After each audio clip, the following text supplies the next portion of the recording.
Okay, good afternoon, everyone. Welcome to the meditation, drop-in meditation. It's in Buddhist Centre. I had a few problems getting into the system just now, so apologies if I'm a bit late. So today we're doing the mindfulness of breathing. Things are slowly waking up outside. I've just been around town and it's almost approaching what used to be called normal. There's quite a lot of activity around. Interesting things are starting to come awake again in some way. So today we're going to do the mindfulness of breathing. My name is Richard. You'll almost certainly have seen me around if you come to the centre. You'll probably see me online a bit as well since we started doing these. And I'll just say a little bit about how we run the place and then we can start talking about meditation. We run what's called a Dharma economy here as much as we can, which means we don't charge for anything that we do. But what that means is that we're reliant on donations from people who attend our classes. We're very grateful for anything that you can give us. Along with many other organisations, our income stream has become a bit more unpredictable. So we're even more grateful than we normally are for any assistance that we can get from people who do these classes. If you do want to make a donation, there should be a link in the description somewhere. If you can't see that, go to the website and there is a donate button there. There's no limit on what donation you can give, no lower or upper limit, so whatever you feel you want to give. So just a little bit about posture first, and then we can make a start. Because you're all at home, I guess it's going to be a case of you've found something that works for you quite well. So all you're really looking for is something that will enable you to be comfortable and relaxed, but also not allow you to become too drowsy. It's okay to lie down if that's what you want to do, but one of the sort of pitfalls of doing that is that your body can sometimes go into kind of sleep mode, where you become too relaxed and you're actually becoming quite sleepy. That happens to me if I lie down in meditation. So you're just looking for something that's broadly upright, and your body can just support itself naturally without you having to put lots of effort in. A good signal is if you're having to put a lot of effort into staying stable, that's probably going to be more difficult as the meditation goes on, not less difficult. So it's always best to try and tweak that a bit if you can. It may be if you're sitting cross-legged or something, you put cushions under your knees, or I'm sitting in I don't think you can really see it here, but in a kind of kneeling posture, which means that the entirety of my shins from the knees to my feet is in contact with the floor, and then I'm on cushions as well. It's an incredibly stable posture, so you don't. There's no danger of me kind of wobbling around too much. I can relax completely, but I'm also quite alert because I'm upright. So in some ways, that combination of being able to stay alert, but also to deeply relax is really what you're looking for. That's the kind of sweet spot of the posture, really. So within that, you can sit down or lie down however you like, as long as you can maintain that, really. So today's the mindfulness of breathing. I came across a quote that I was reading, so I'll just read that out. I came across it just about 10 minutes ago. So it's from Sanger Ashton's book, Living with Kindness. And he says, the aim of any meditation practice is to train the mind and thereby to heighten and transform consciousness. So quite a big deal. What we're going to look at is today is these ways that we can intensify our experience in ways that sort of transform the mind. So the mindfulness of breathing is more about using the breath, engagement with awareness of the breath, to create a kind of mind that is more characterized by awareness. One of the ways that this can work, they have these tendencies in the mind that you can either be in a creative mode or you could be in a reactive mode. Now, those are very quick things that you could be probably doing both at the same time, maybe. But the reactive mind is one that kind of works from your own sort of settings, if you like. It's things that you always do. You maybe always done them. They're just kind of part of who you are that you may not actually be very aware of. We all do these. They're kind of like sub-routines that we all work with. And actually, I think probably without that, we wouldn't get our own done. But it's there. But it's not the only possibility in the human mind. We've got much more possibilities and capabilities and potentialities than that. And this is where the creative mind comes in. The creative mind is much, much more characterized by awareness. We're much more aware of the ethical choices we're making in our minds, much more aware of where those mental states take us in the future. So one thing that's important about watching your mental states is that you watch that they always lead somewhere, even if it's just to go back over the same old ground in a kind of reactive way. Your mental state or something always happens as a result of being in a particular mental state. So when we start to become more aware, that is when we can start to transform our consciousness, because we're working with it. It's not just happening. We're bringing awareness to it. We're making choices and ethical decisions around it. So there are a few little things that are actually just part of the ordinary mind that we can work with in this way. So the reactive mind, sometimes one of those ways to describe it is the word prapancha. Now, prapancha just means to spread out. And it's just part of a quality of the mind that tends to proliferate, tends to associate in lots of different ways. And we often get caught up in that. We're not sure, we're not even aware where we're going with it. This is one of those kind of subroutines of life that I talked about. And actually, it's not very creative. We don't necessarily choose all this stuff. We just get caught up in it, and then we're in it, and it's happening. So that's prapancha, and that will come up in this meditation. Almost everybody has that, unless they're, maybe they've been meditating for a very long time. So don't worry if you do find this tendency happening. It is part of you. So what we do when we find that is we just come back to the breath, come back to the body, and we use a count in some of these stages, which I'll describe in a minute. And we use that as a way of just re-engaging with what's happening, rather than being away in this associative sort of state of mind. We're just coming back into the moment, really, with the breath. So one way that we can sort of counteract that tendency to proliferate in our minds, there are two types of thinking that are often identified in the Buddhist tradition. One is called vitarka, and that means initial thought or applied awareness in some ways. And what that means is that we can direct our awareness. It's something that we do all the time. We look from one thing to another, we're looking around the room, we sort of see things, we perceive things, and we choose to engage with them. So it's almost like a sort of a beam of light just suddenly focuses on something. And then there is another form of thought called vichara, which is a lot more continuous.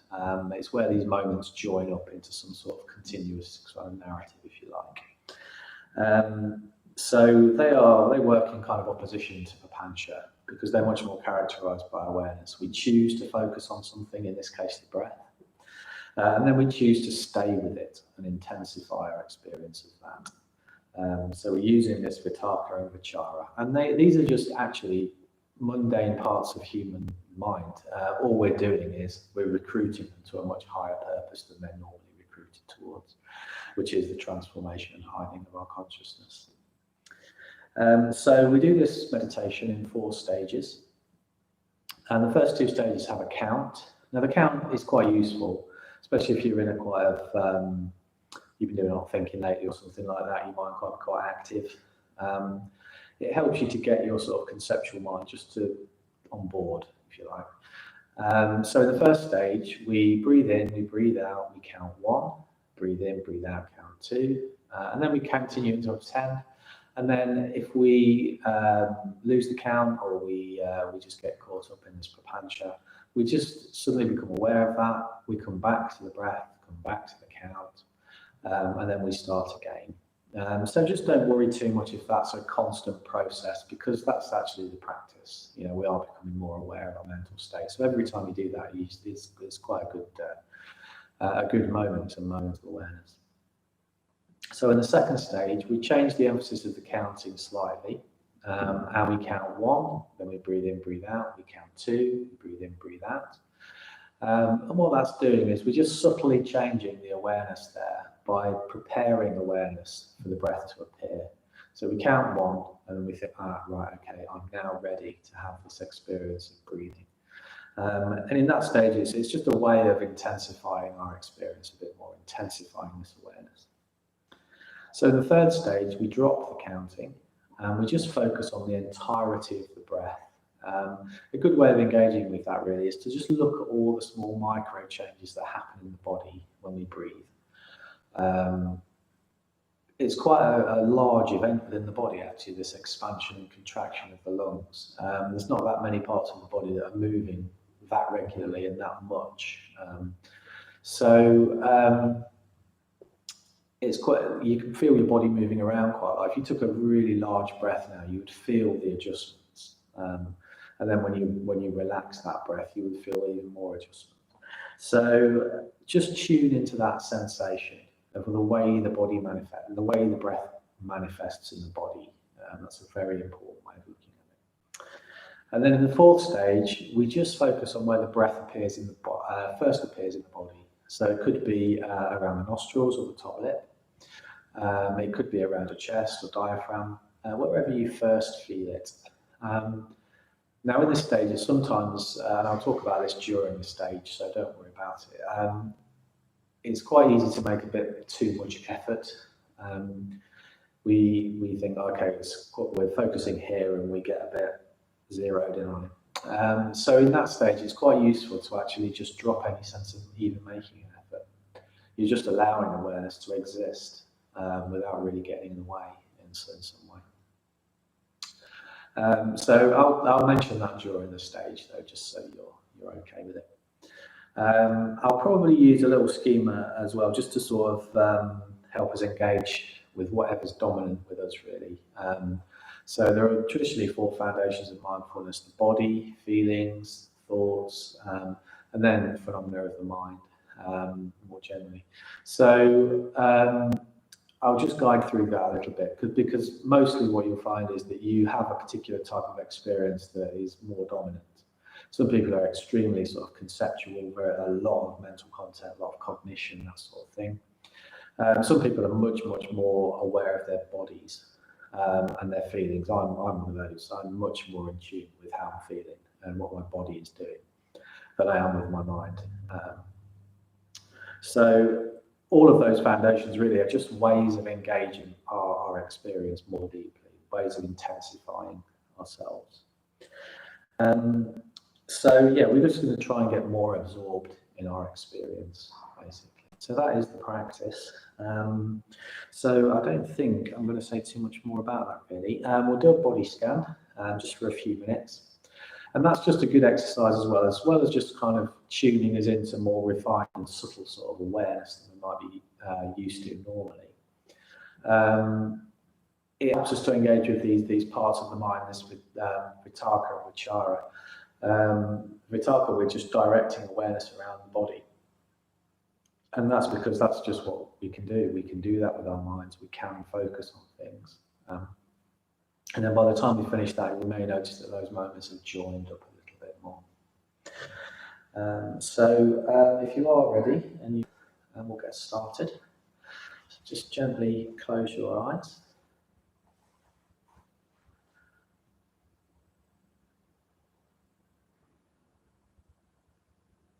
And just try to get a sense of what's really in the foreground of your experience. Most likely, it'll be whatever's been going on in your day so far will have dictated what's happening in your meditation.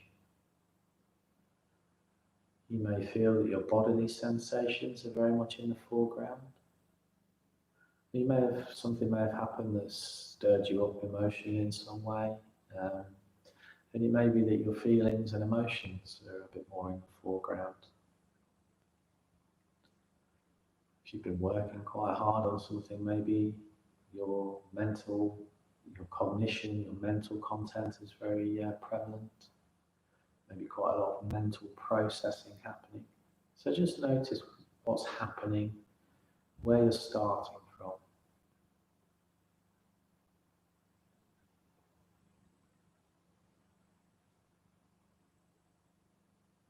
And within that, it will always be possible to find the breath. And you may find that the breath will have a certain quality. It might be quite smooth and regular and quite deep. You're really quite engaged with it already. It might be a little bit ragged, irregular and shallow. And sometimes that's a reflection of our state of mind or our emotional or bodily state.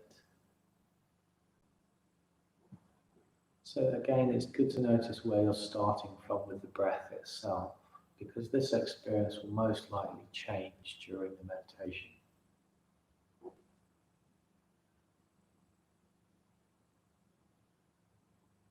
Just take a little time to direct your mind down towards the breath, tuning into its rhythm,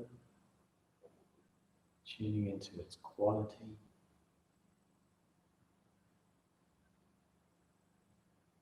Just notice how it makes you feel internally, making changes within your body.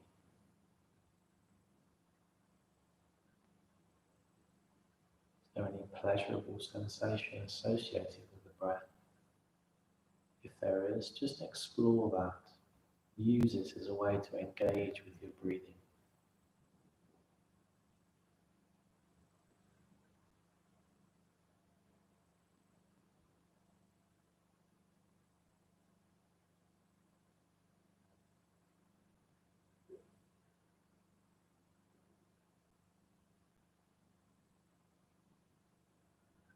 And we can start to use our awareness as the vitakka, the initial thought, just scanning through our body. We can begin by directing awareness to our hands.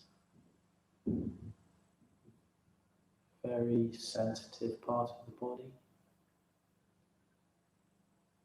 You may notice quite a bit of sensation there.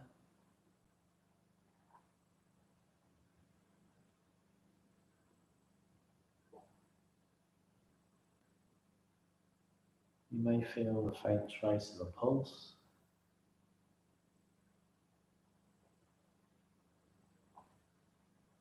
Just try to bring a sense of softness, relaxation. Just allow your hands to rest open gently.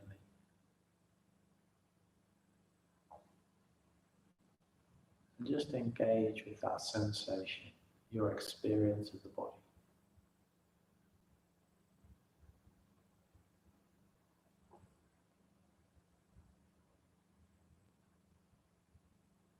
Now we can direct awareness down to our feet.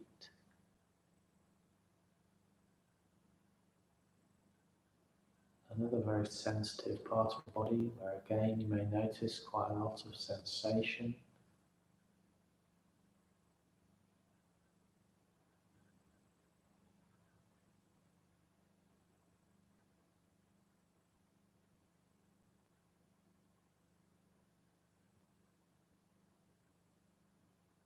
And again, just try to bring a sense of softness and relaxation to that part of the body.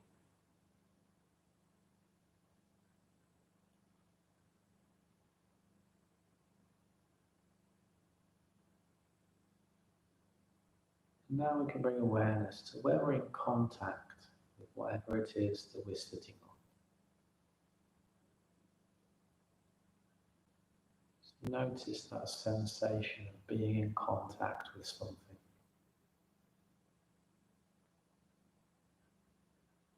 What's the quality of that sensation?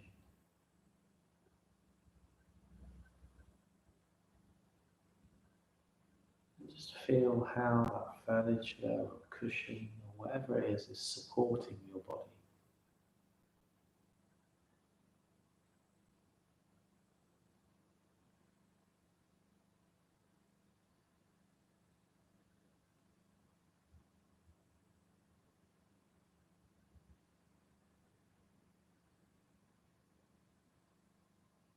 Now we can bring awareness to the muscles in the legs. Again, bringing a sense of softness, relaxation. tuning into any small sensations that we find there.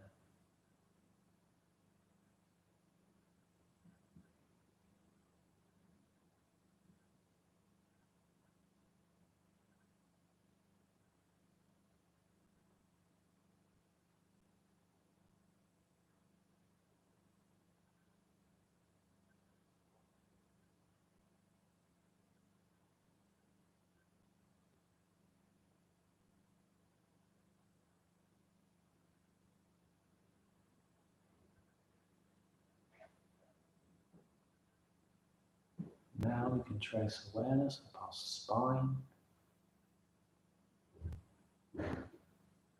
across our shoulders, around our rib cage. Just tracing how the breath is changing that part of the body.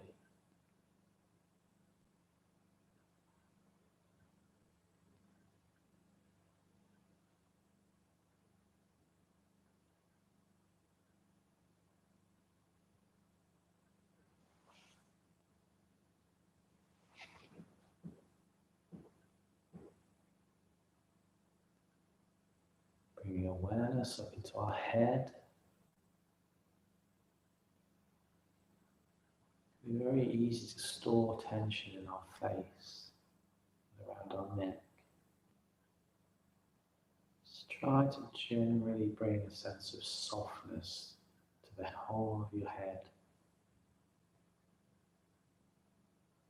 allowing the muscles in the face to relax, your eyelids resting gently closed.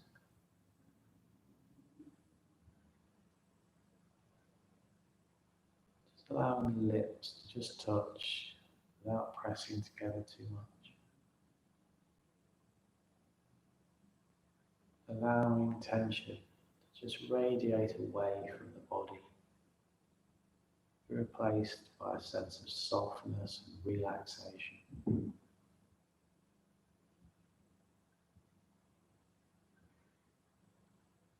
You may find that when our bodies are deeply relaxed, it's much easier to see what's happening in our minds.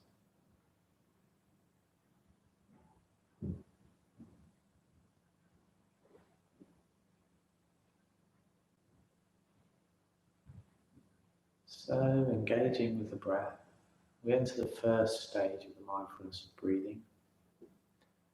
We breathe in, we breathe out, we count 1, breathe in, breathe out, count 2, until we get to 10, or until we just lose the count. And then we start again. But don't worry about having to do that repeatedly. We're just trying to engage the mind with the breath. You may just need to keep trying that for a while, and that's fine.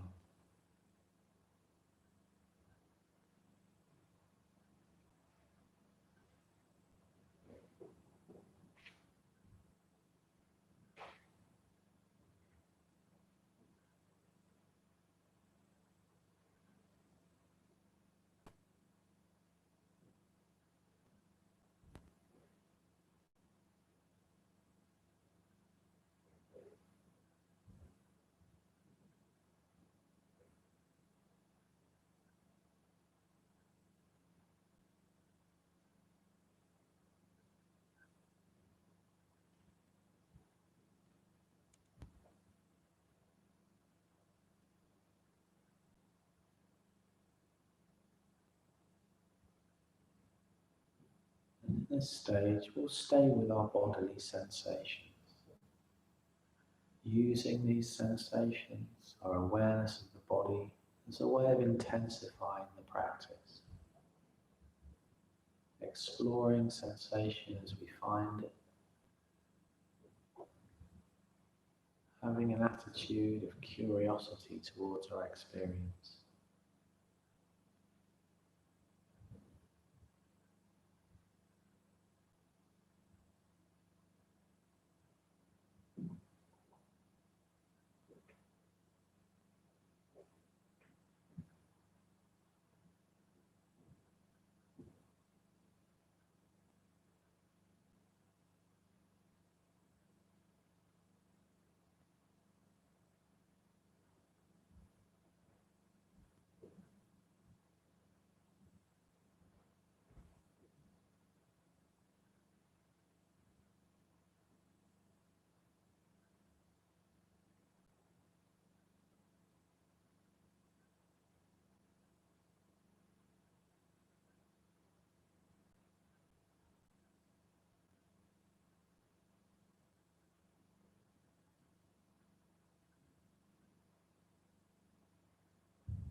You find that you become distracted, just come back to the breath, come back to the body.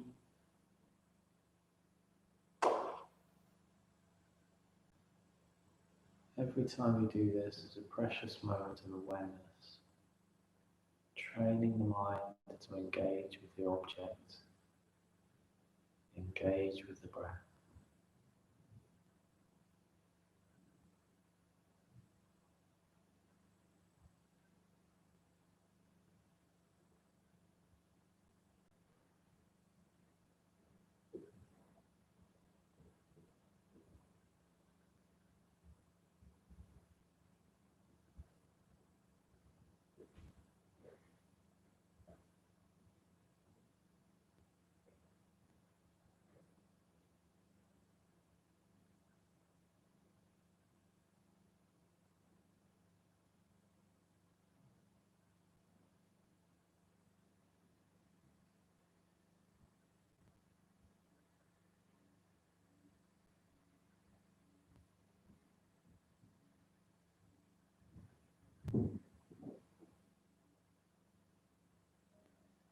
Staying with our sensations of the body,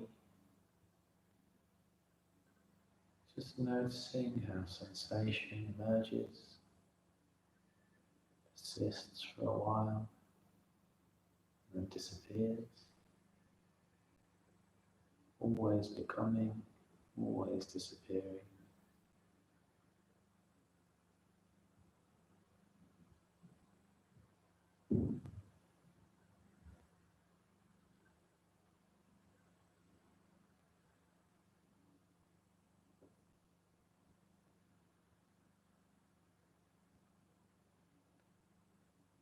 So now in the second stage, we change the emphasis of the count. We count one, we breathe in, we breathe out. We count two, we breathe in, we breathe out. And we're just very subtly changing the emphasis of the count. As we count, we're preparing the mind for the experience of the breath, establishing a field of awareness.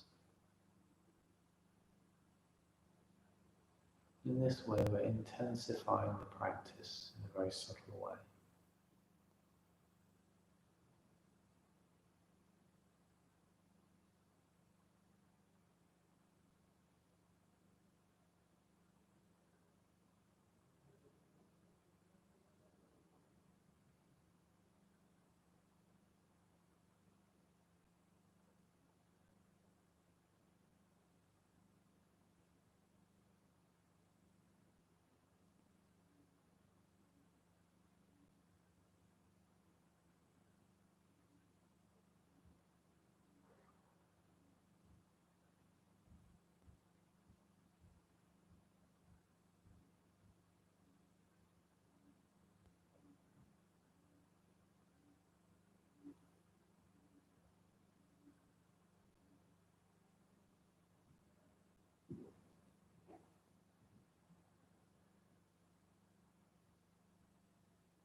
In this stage, you may be able to tune into how you're feeling.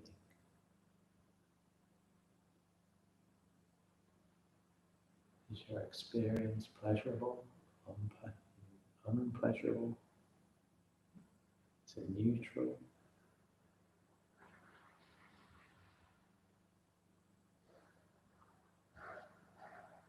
You may find that there's all three of those things happening. Just using that signal from the body, from the mind, from the feelings, just to engage with the breath, to engage with experience.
distracted, just come back to the body, back to the breath. Engaging with how you're feeling.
So now on the third stage, we drop the counting.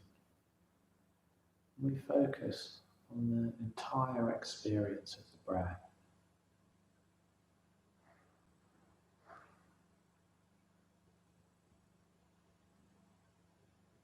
From when it very first appears in our experience at the start of an in-breath, all the way through to the very end of an out-breath.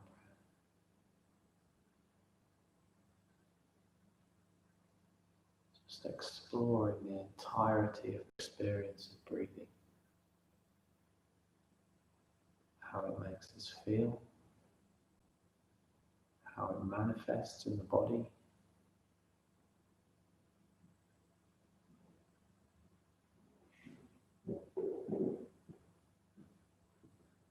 Just tune into these very subtle changes that the breath makes.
Now may be a good time to just note any sort of sense of contrast.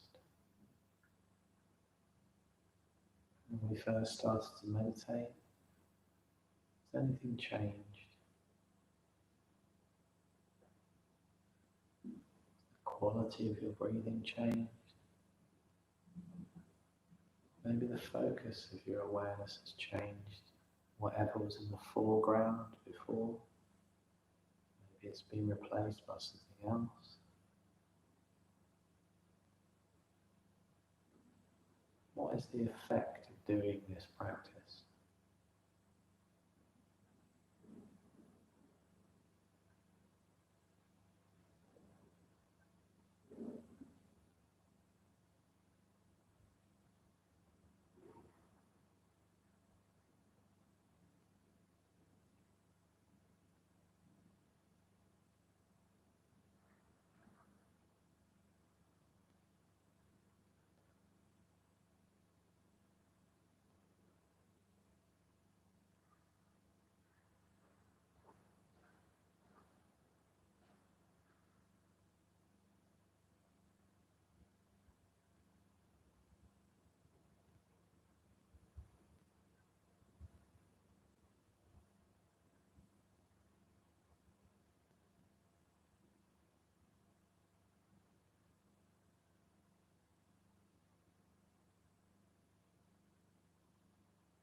In this stage, we may want to just direct some of our thoughts, be aware of our thinking, our mental activity.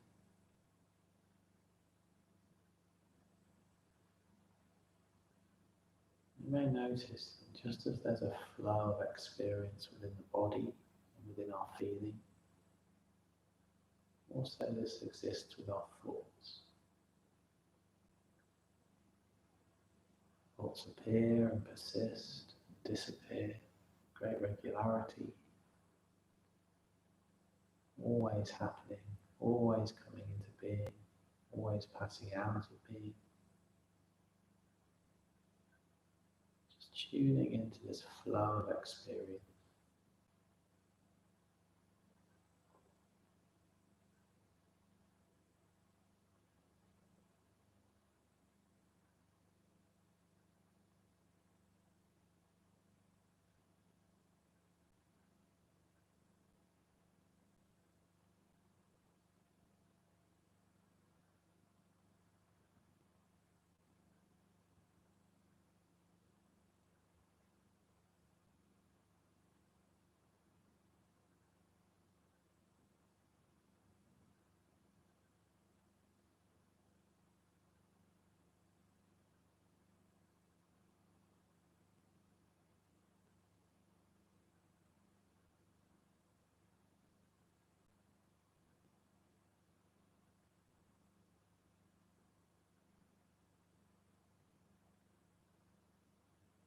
So now in the fourth stage, we focus on where we first experienced the breath.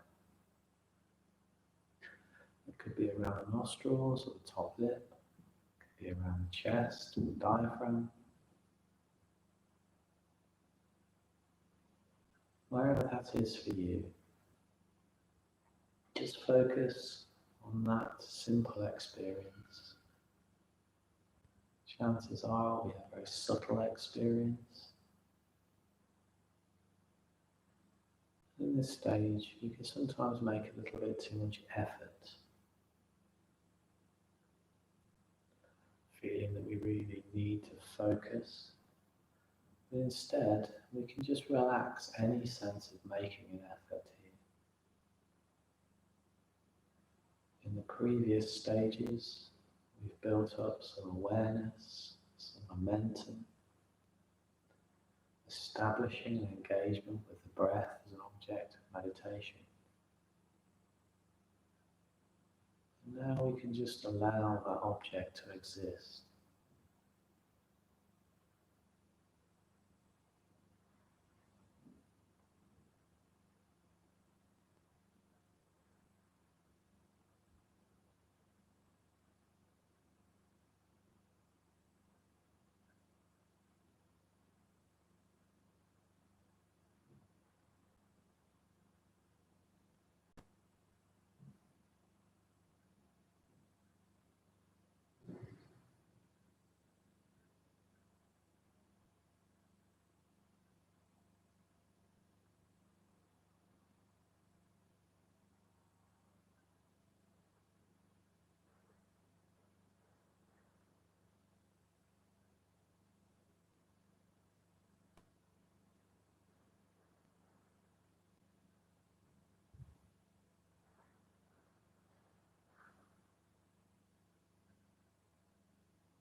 Tuning into our bodily sensations, our feelings, our mental events,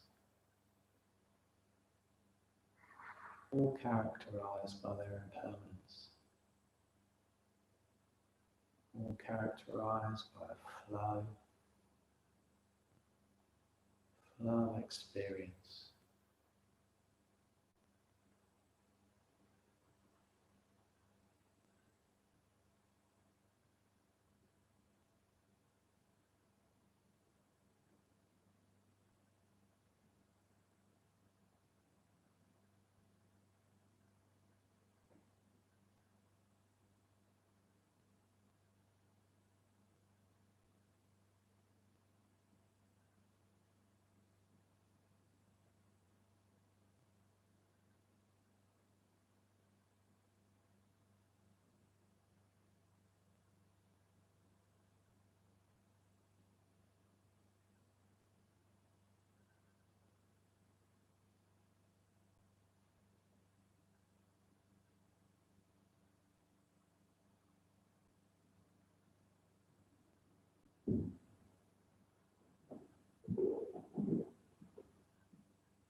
So now as we approach the end of the meditation, just broaden back your awareness away from this point of the breath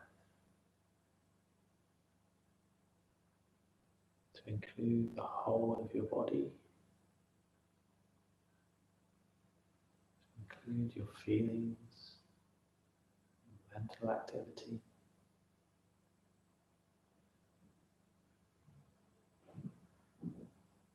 Broadening out to include the room that you're in,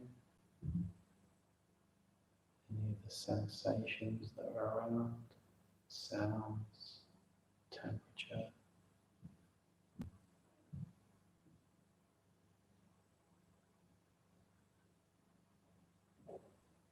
And again, just note any contrast between how you felt at the start of the meditation and how you feel now. Feeling any benefits of the practice.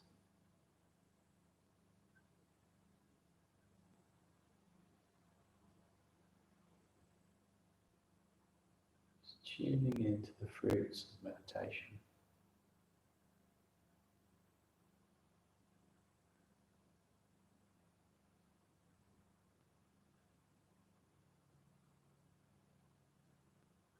And now when you feel ready, just gently open your eyes and bring the meditation to a close.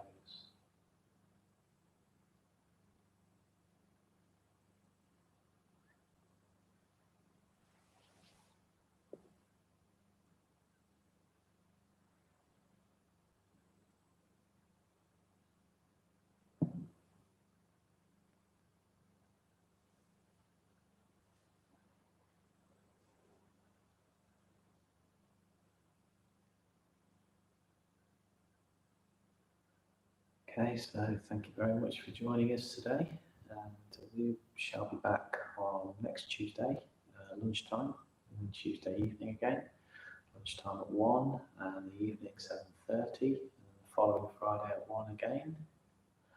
I will be away on retreat from a week tomorrow for just under a week, so I won't be around for a short while. I'll be on a Brahma Viharas retreat, which is one of the Metta Bhavana type meditation retreats. So I'll report back on that and see you all next. So I hope you enjoyed that. If you do feel able to donate, we're very, very grateful for that.